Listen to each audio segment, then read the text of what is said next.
We mark the stage, not each other. I sew for a living.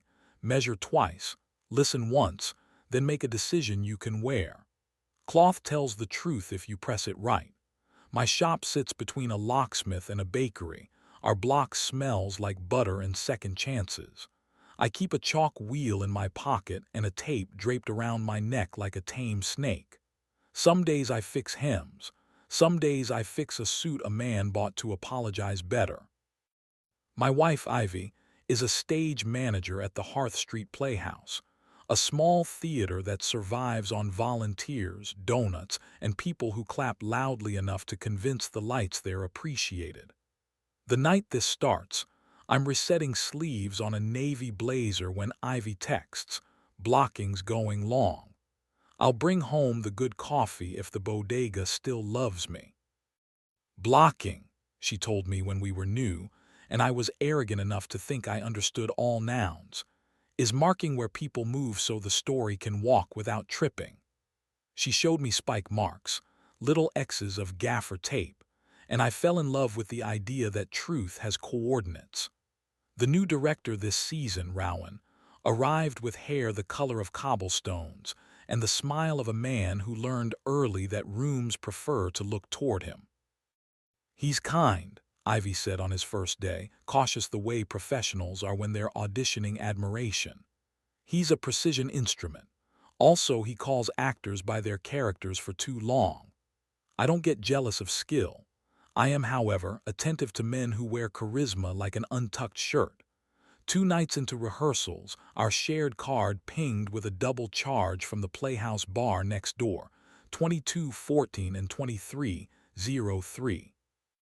We share the card because adulthood is receipts and regret managed well. 2 isn't a crime, it's a rhythm you listen to. Ivy came in close to midnight smelling like paint and peppermint. She kissed me with the mouth she uses when she's empty enough to be sincere. "The coffee loves you," she said, setting a bag on the counter. "Also, we had a post-mortem that refused to die." "2 charges," I said, aiming for lightly. "2 tabs," she said, eyes steady. "They closed the first when Leo left." Then Rowan started a round because he thinks generosity is a lighting cue. She poured water into our chipped kettle. We argued about whether the fight in Act 2 should end in silence or applause. "How do fights end here?" I asked, tapping our table like a stage I wanted to protect. "With a kettle," she said, and the kettle acquitted itself by boiling.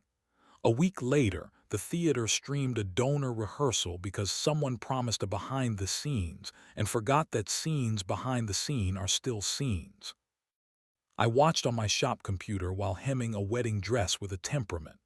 The camera stayed on after Rowan called a break. Ivy crossed the stage to tape a mark. Rowan stepped close to adjust her headset mic, fingers a breath from her cheek. It was not inappropriate. It was the kind of proximity theaters breed, functional to the work, suggestive to anyone with a past. Then he said too audibly, "You save us." And Ivy, who hates hyperbole unless it rides a dragon, laughed with her mouth closed. I turned the stream off because I didn't want to weaponize the world. I waited until home and made pasta badly. She came in at 11, saw my face, and sat on the floor like a person who knows where conversations live best. "The headset was a mess," she said. "He fixed it because my hands were stupid with tape. He said a thing I don't want to make bigger than it was. If you need me to, I will." "I need a legend," I said, because maps are how I cheat at grief.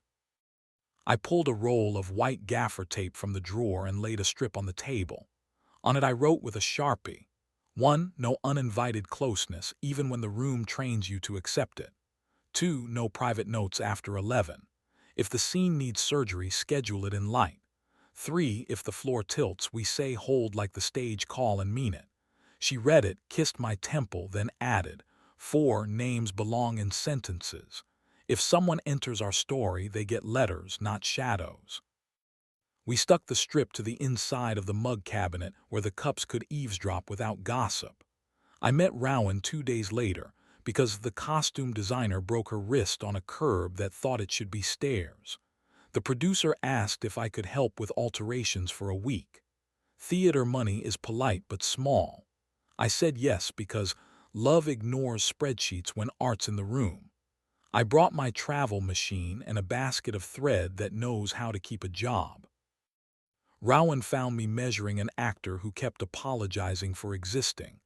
"You must be Daniel," he said, "Ivy's other stage manager."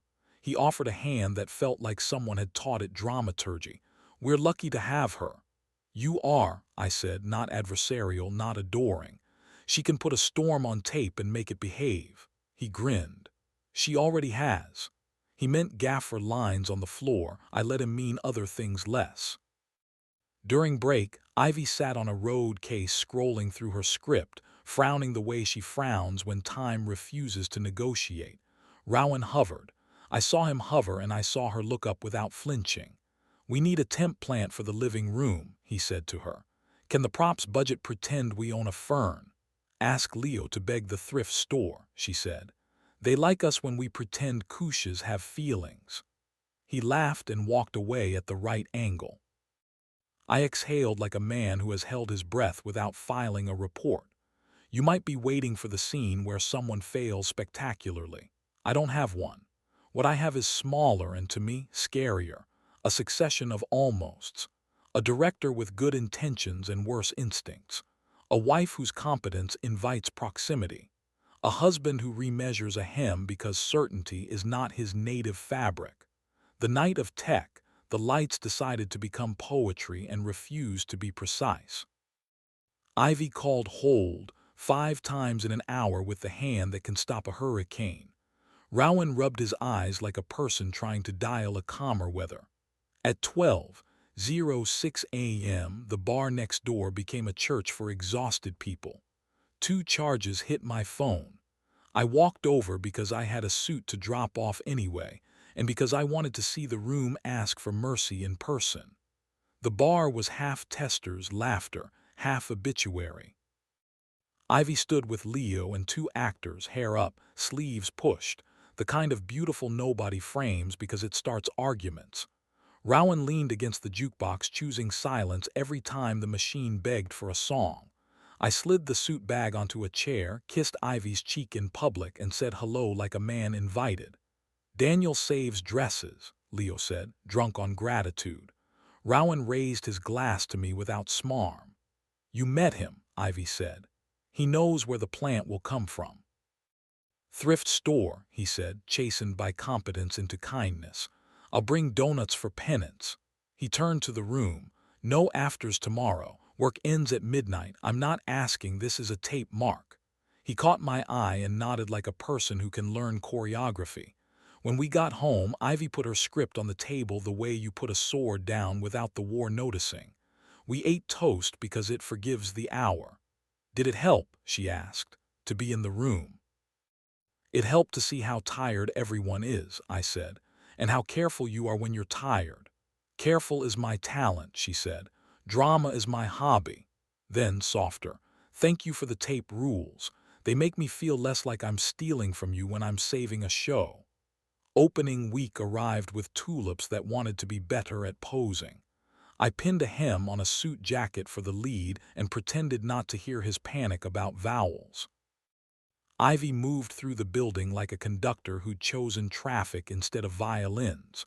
Rowan learned to point instead of hover. The show got good at telling the truth. After the second performance, a donor insisted on a dinner where checks buy opinions. Ivy texted me, obligatory schmooze. "Home by 11 if money respects buses." At 11:07, bus betrayal. "Home by 11:40 promise with Leo." At 11:37, keys in hand. At 11:44, she was in our doorway saying, "I hate soup that costs rent."